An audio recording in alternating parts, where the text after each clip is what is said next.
Queen Charlotte's life was anything but ordinary.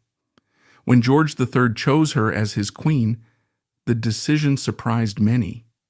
But the real intrigue lay in the life they built together, a mix of fairy tale beginnings and heart-wrenching trials. From a small duchy in Germany to the throne of England, Charlotte's journey was filled with unexpected challenges, power struggles, and personal tragedies. Today, we uncover the scandalous and complicated life of a queen whose story has echoes far beyond her time. When George III unexpectedly chose Charlotte of Mecklenburg-Strelitz to be his queen, the decision left many in shock. However, the real surprises came later. Their life together initially resembled a fairy tale, but as the king gradually descended into madness, the story took a much darker turn, one that adaptations like Bridgerton would never dare to explore. Charlotte's journey from obscurity to the throne was filled with unexpected twists, but her reign as queen was far from a happily ever after. Born on May 19, 1744, Charlotte's beginnings were anything but regal by European standards. Her family ruled over Mecklenburg-Strelitz, a small, insignificant duchy in northern Germany. The area lacked the grandeur of major cities like London or Paris. A visiting prince famously described Charlotte's hometown as little more than a village with a single street. Despite her title of princess, Charlotte's upbringing was modest and far removed from the usual luxury associated with royalty. Charlotte's physical appearance also failed to meet the era's conventional standards of beauty. Observers often described her in unflattering terms, noting her large mouth and flat nose. Comments ranged from labeling her looks as passable to outright calling her unattractive. Yet Charlotte possessed qualities that endeared her to others. Her lively personality and sharp sense of humor often compensated for what she supposedly lacked in appearance. Academically, Charlotte's education was limited. While she received some instruction in languages, music, botany, and natural history, most of her training focused on practical household management and religious studies. This modest preparation, however, would serve as the foundation for her unexpected rise to one of the most powerful roles in Europe.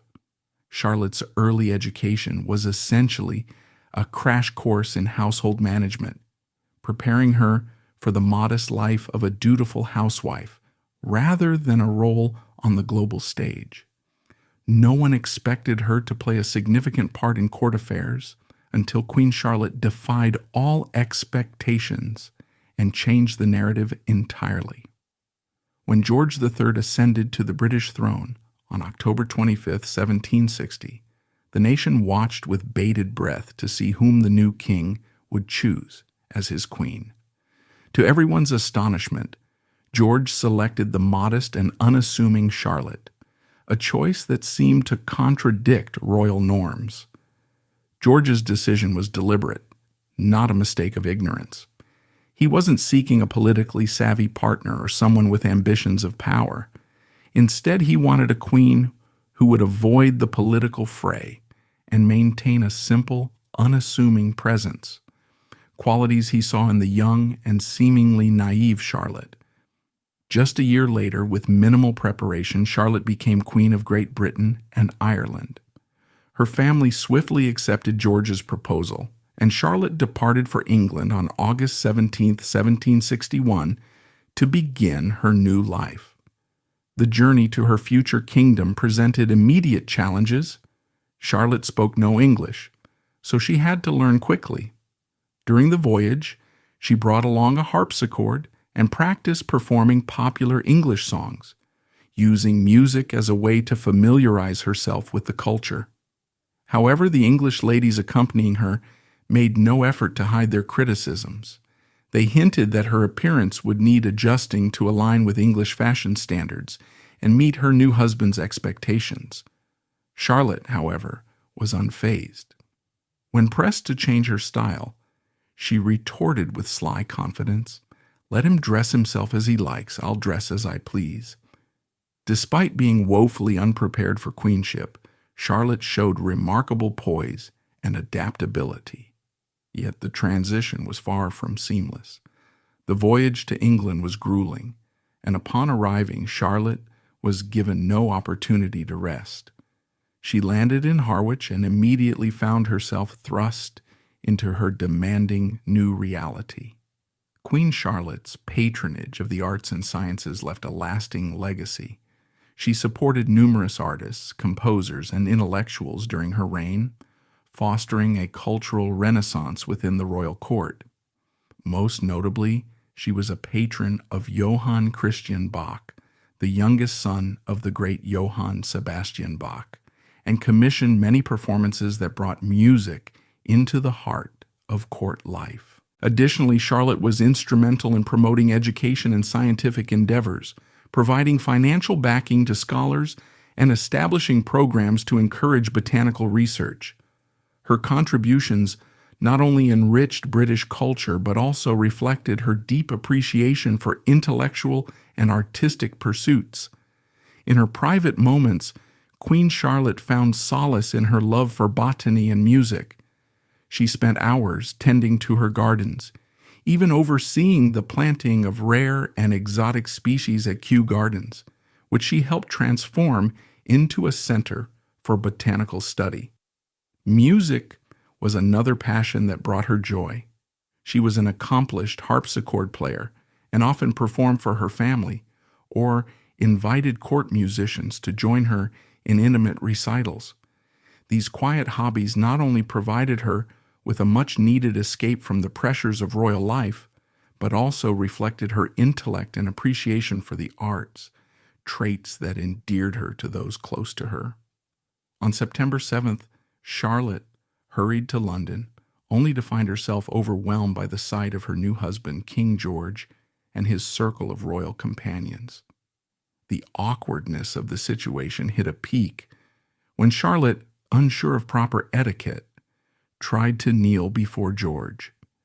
Embarrassed by the gesture, George quickly intervened to spare her from further discomfort, leaving everyone with the impression that Charlotte was out of her depth. But by this point, there was no turning back for the new queen. After enduring what could only be described as the most awkward introduction imaginable, Charlotte was whisked away to prepare for a state dinner.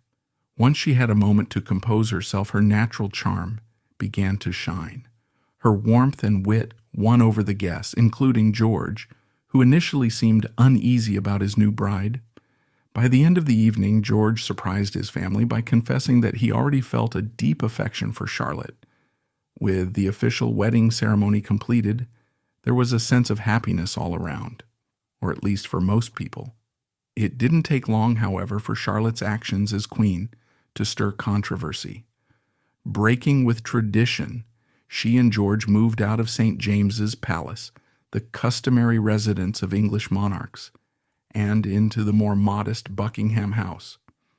There, they enjoyed a simpler lifestyle, hosting intimate gatherings and taking leisurely walks with their dogs. One of the most memorable events of Queen Charlotte's life was the grand ball she hosted in 1780 to celebrate the birthday of King George III. Known as the Queen's Ball, the event not only displayed the grandeur of the monarchy, but also served as an opportunity to strengthen public admiration for the royal family during a politically turbulent time. Charlotte personally oversaw the preparations, ensuring every detail, from the lavish decorations to the carefully curated guest list, reflected the dignity of the crown. The ball became an annual tradition, symbolizing the Queen's effort to maintain unity and celebrate royal heritage amidst the growing pressures of governance and family conflict. Charlotte and George's decision to move out of St. James's Palace and into the more modest Buckingham House sparked mixed reactions among the public. While some admired their desire for simplicity, others saw the move as an affront to royal tradition. Critics within the court whispered that Charlotte was distancing the monarchy from its grand heritage, while supporters praised her for valuing intimacy over pomp. The general public, however, seemed to take a more favorable view, appreciating the Queen's preference for a quieter, family-centered life. This shift in residence also began shaping Buckingham House into a central symbol of the British monarchy, laying the groundwork for its eventual transformation into Buckingham Palace. While this approach delighted the couple, it raised eyebrows among the royal court, particularly with one person, Princess Augusta of Saxe-Gotha, George's mother. Augusta was the ultimate nightmare of a mother-in-law. She detested Charlotte's relaxed approach to court life and was determined to impose rigid standards of royal decorum. To ensure Charlotte conformed to her expectations, Augusta went so far as to appoint spies among Charlotte's household staff. Princess Augusta, determined to maintain control over the royal household, employed a series of calculated tactics to undermine Queen Charlotte.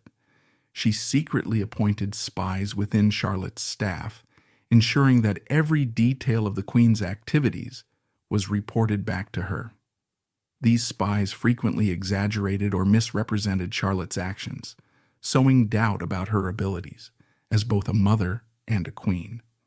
Augusta also took a direct hand in raising the royal children, insisting on approving their tutors and overseeing their schedules. By limiting Charlotte's influence over her own children, Augusta aimed to weaken the Queen's authority and reinforce her own dominance in the palace. Her constant meddling made life unbearable for the new queen. But Charlotte wasn't entirely without power. She held a trump card that no amount of Augusta's interference could negate. Charlotte embraced the idea of producing an heir and cemented her position by fully committing to her royal duty. On August 12, 1762, Charlotte gave birth to her first child, George IV, the Prince of Wales. What followed was nothing short of remarkable. She went on to have 14 more children, an extraordinary feat for the time. Even more astonishing was the fact that nearly all of her children survived into adulthood, an incredible rarity in an era rife with infant mortality. For a time, it seemed as though Charlotte's life was perfectly on track. However, in 1765, disaster struck. King George suddenly began exhibiting symptoms of a mysterious mental illness.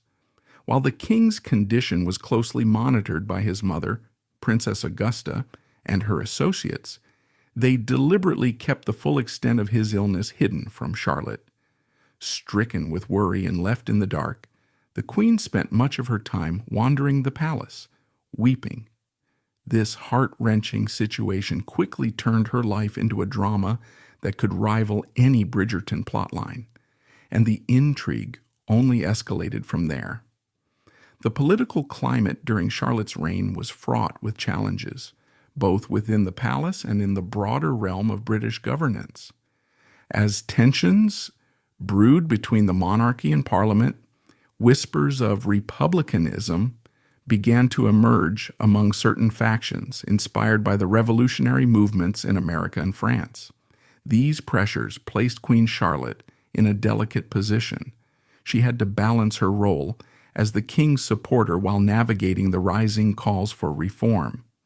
Behind closed doors, she frequently engaged in quiet diplomacy, using her charm and influence to strengthen alliances with key political figures. Her efforts, though subtle, played a crucial role in maintaining stability during an era of political uncertainty. Government officials, aware of the king's fragile state, feared that if he became unable to rule, the crown might pass to the domineering Augusta. To prevent this, they drafted a bill declaring that Queen Charlotte would serve as regent if the king's condition worsened. But this seemingly straightforward plan soon ran into complications. Two of Charlotte's own sons opposed it.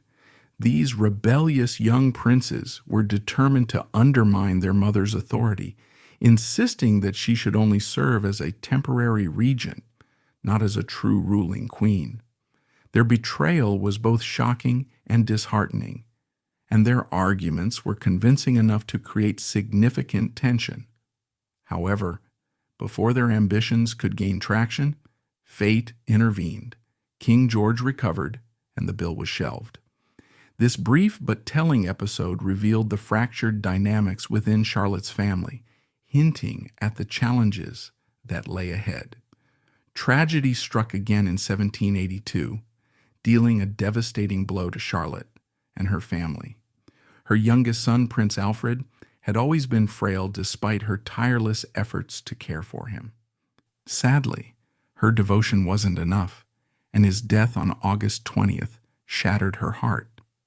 In a poignant gesture, King George ordered the sides of Alfred's and his grandparents' coffins to be removed so their remains could rest closer together in Westminster Abbey. Yet this loss was only the beginning of Charlotte's heartbreak. The following year, another tragedy unfolded. Prince Octavius, one of her other young sons, fell ill with smallpox. The pain of losing two sons in such a short span was almost unbearable, marking one of the darkest periods in Charlotte's life. He succumbed to the disease on May 30th, 1782, and though Queen Charlotte had many children, each loss struck her deeply. These personal tragedies were not confined to her family. Turmoil began to unravel within her court as well. Over time, Charlotte's influence over her court weakened. Her mother-in-law's pervasive network of spies and Charlotte's struggles to assert her authority turned the palace into a breeding ground for scandals and clandestine affairs. Despite the chaos, Charlotte aimed to prepare her children for the complexities of court life. However, her methods left much to be desired. Queen Charlotte of Mecklenburg-Strelitz prioritized providing her sons and daughters with the finest education available. But beyond this, her approach was far from commendable. She tightly restricted her daughters' freedom, keeping all 6 of them under her close watch. Charlotte's strict approach to raising her children, particularly her daughters, often left them feeling stifled and resentful. She tightly controlled their daily schedules, forbade them from pursuing romantic interests, and insisted that they remain unmarried and live under her roof. This overbearing approach created a strained relationship, especially with her eldest daughters, who felt like prisoners in their own home. As the daughters grew older, their bitterness became evident, with some openly criticizing their mother's lack of understanding. This dynamic not only strained familial bonds, but also laid the groundwork for the daughters' later rebellion against the queen's authority. Over time, this overbearing control fostered resentment among her daughters, a bitterness that would resurface to haunt her later in life. For a time, the family appeared content, but disaster struck once again. On June 11th, 1788, while staying in Cheltenham, Charlotte's husband, King George III, was overcome by a sudden high fever. The severity of his condition became unmistakable just 15 days later. During a sermon, the king abruptly began ranting and raving, clutching at Charlotte and their daughters in a frenzy. Doctors hurried to treat him, but their methods proved futile. They resorted to bloodletting, a common yet misguided practice of the era, which only seemed to exacerbate the king's deteriorating condition day by day. Charlotte and her children were increasingly alarmed as the king's condition worsened. He would speak endlessly, stopping only when sheer exhaustion silenced him. Determined to maintain a sense of normalcy, Charlotte worked tirelessly to hold the family together. Amid the growing tension within the palace and the king's deteriorating mental health, Queen Charlotte demonstrated remarkable resilience and devotion. Despite her fear of George's unpredictable episodes, she often stayed by his side during his lucid moments, reading to him from his favorite books or playing music to soothe his nerves. Charlotte believed these small acts of kindness might provide him with fleeting moments of peace. Even as George's condition worsened, she maintained her dedication, refusing to let court politics or family betrayals diminish her loyalty to her husband. Her unwavering support was a testament to the depth of their bond, even in the darkest of times. However, one grim incident nearly shattered her resolve. She insisted on continuing the family's participation in state functions and formal dinners, but the king's illness often turned these occasions into disasters. On the evening of November 5th, while dining with a lord, the king suddenly erupted in a fit of rage. Rising from the table, he grabbed his eldest son, the Prince of Wales, and slammed him against a wall, accusing him of cowardice. The outburst sent Charlotte fleeing to her room in terror. Her attendant attempted to soothe her, but the night only grew more harrowing. The king soon followed her, ignoring the attendant's claims that Charlotte was unwell. In his disordered state, he forcibly moved her into a nearby drawing room, insisting on taking care of her. He then summoned all of their daughters into the room. To make matters even more unsettling, he extinguished nearly all of the candles, leaving Charlotte and her daughters to sit in near total darkness with the erratic king until well past midnight. The night left an indelible mark on the family, as the king's condition spiraled further out of control. Finally, they persuaded George to let Charlotte go to bed, but his agreement came with a troubling condition. Insisting on keeping his wife nearby, George demanded that Charlotte sleep in the room adjacent to his. Desperate to appease her unstable husband, Charlotte reluctantly agreed. Throughout the night, she could hear George talking incessantly through the walls, his ramblings unsettling and incessant. Things took an even more disturbing turn at around 1 a.m., when George crept into her room to ensure she wouldn't leave him. Charlotte, maintaining her composure, managed to calm him down and convince him to return to his room. The following day brought a new challenge. Another physician, Dr. Warren, arrived to examine the king, but Charlotte was neither informed of his visit nor given an opportunity to speak with him. When she uncovered this, the truth became starkly evident. Someone was deliberately cutting her off from George. To her dismay, that someone turned out to be her own eldest son, the Prince of Wales. This revelation ignited a power struggle between mother and son. Charlotte and the prince began maneuvering against one another, each suspecting the other of harboring ulterior motives toward the king. Charlotte feared that her son sought to have his father declared insane so he could ascend the throne. Meanwhile, the prince suspected that Charlotte aimed to manipulate George into granting her more power. As plotting and accusations escalated, the royal family found itself embroiled in a tense and dangerous fight for the crown. The prince, determined to thwart his mother, even attempted to physically separate her from George, hoping to destroy her influence and eliminate any chance she had at gaining control. When the Prince of Wales tried to force Queen Charlotte to part from her husband, she finally snapped. Her defiance was fierce as she warned, "Prince of Wales, do it at your own peril. Where the king is, there shall I be." Realizing that separating his mother and father would cause a scandal, the prince reluctantly backed down, and the royal couple remained together for the time being. Despite this temporary truce, the prince seized control over King George's health.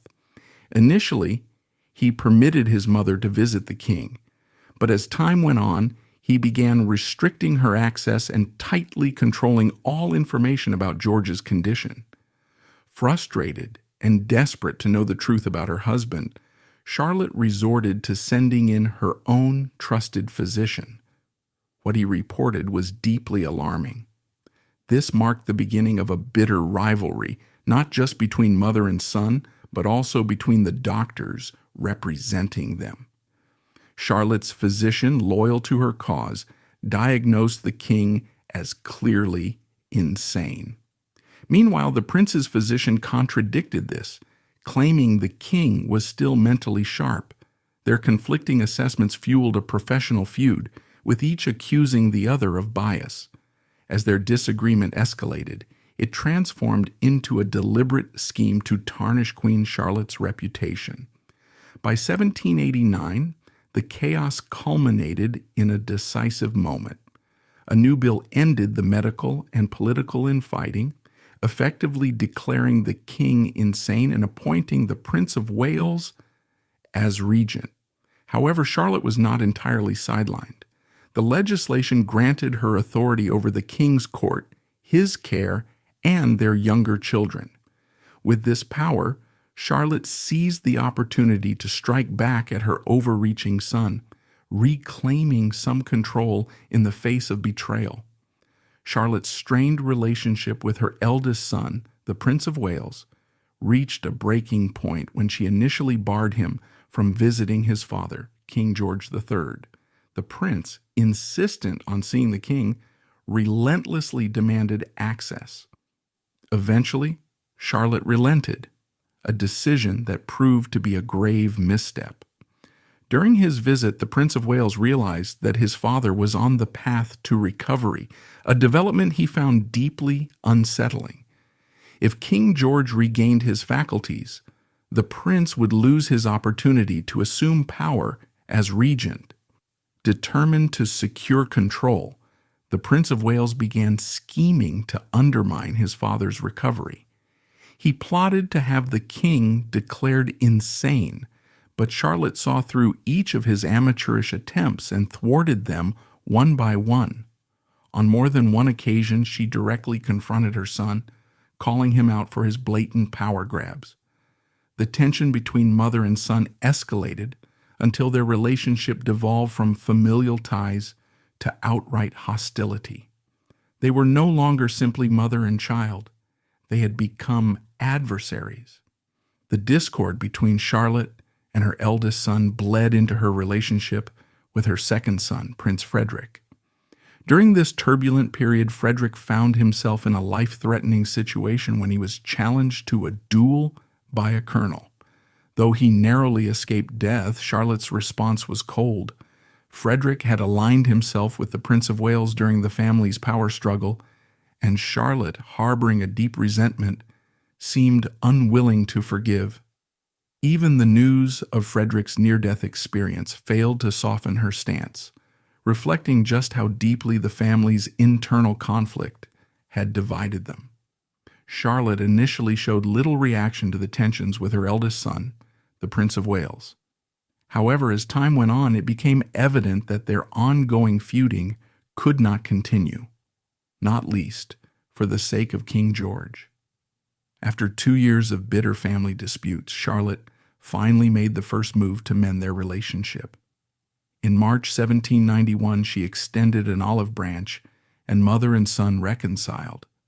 Yet, just as their bond began to heal, another tragedy tested their fragile truce. King George's health, which had long been unstable, began to deteriorate further.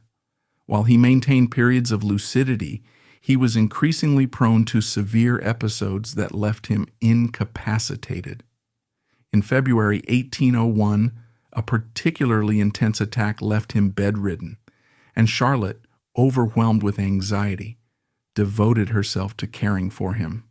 Meanwhile, the Prince of Wales, instead of supporting his parents, seized the opportunity to maneuver for more political power. His actions reignited the tension between him and Charlotte, and by the time the king recovered, the queen and her son were once again at odds. By 1804, Charlotte's fears about her husband had deepened. Even during his lucid moments, George would often erupt into unsettling fits of incoherent babbling, which left Charlotte frightened. She began to avoid being alone with him, ensuring that at least one of her daughters was always present during their interactions. Additionally, she chose to sleep and live separately from him. This growing distance between them strained their once warm relationship, transforming it into one of resentment and hostility. As Charlotte withdrew from George, their fractured bond sent shockwaves through the rest of the family.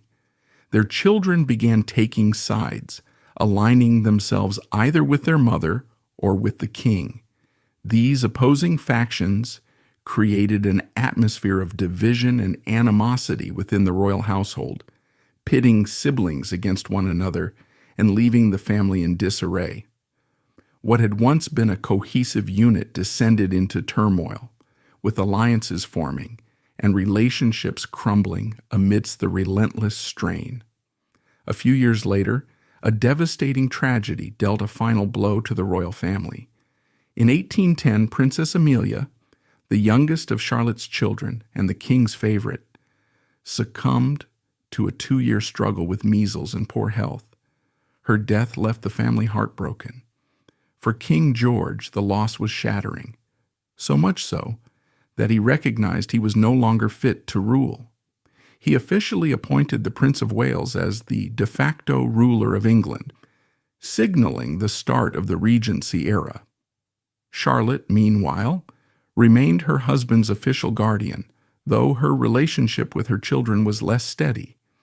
Now grown, Charlotte's daughters began pulling away from her, eager to escape the restrictive control of their mother and the suffocating atmosphere created by their father's madness. The Prince of Wales proposed that the princesses should each have their own estates, an idea that the daughters welcomed with enthusiasm. This marked the beginning of the royal family's disintegration.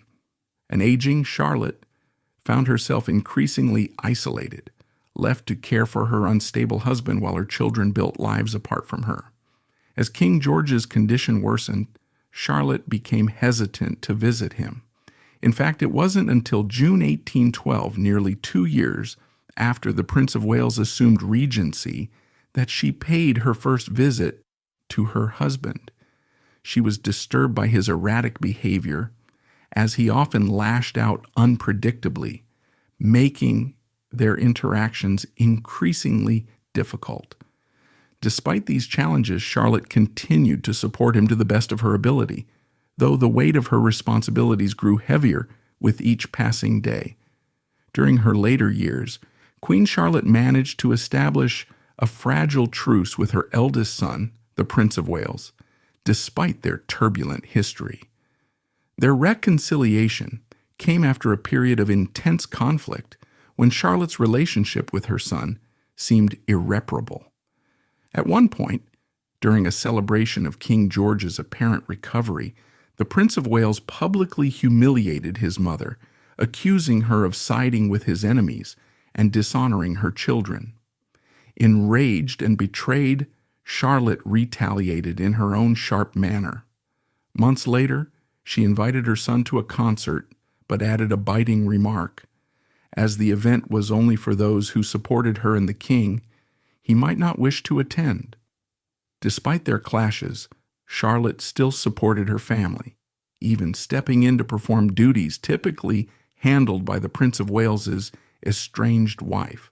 Her dedication to her family and the monarchy persisted, though as she grew older, her health began to fail, and her influence waned. By 1818, Charlotte's condition had deteriorated significantly. Suffering from a debilitating fever, she became bedridden, and her decline signaled the end of her era. On November 17, 1818, Queen Charlotte gathered her children at her bedside. In her final moments, she held the hand of her eldest son, the same son with whom she had once fought bitterly. Smiling softly, she passed away, leaving behind a legacy marked by strength, resilience, and complexity. Tragically, King George followed her just 14 months later. Having descended into complete madness, he was unable to comprehend that his beloved wife was gone forever. Blind, deaf, and disconnected from reality, the king spent his final days in solitude, a sorrowful ending to a tumultuous chapter in history. Charlotte's passing marked the close of a dramatic and emotional journey, a tale of power struggles, family loyalty, and enduring love that will resonate for generations. The life of Queen Charlotte was a tapestry of triumphs and heartbreaks, marked by devotion, resilience, and defiance against the odds. Her enduring legacy is one of a woman who navigated power, family discord, and personal sacrifice with unwavering strength. As we reflect on her remarkable story, we're reminded that history's most fascinating figures are often those who dared to stand firm in the face of adversity. If you enjoyed this glimpse into her tumultuous life, don't forget to like, subscribe, and stay tuned for more captivating stories from the past.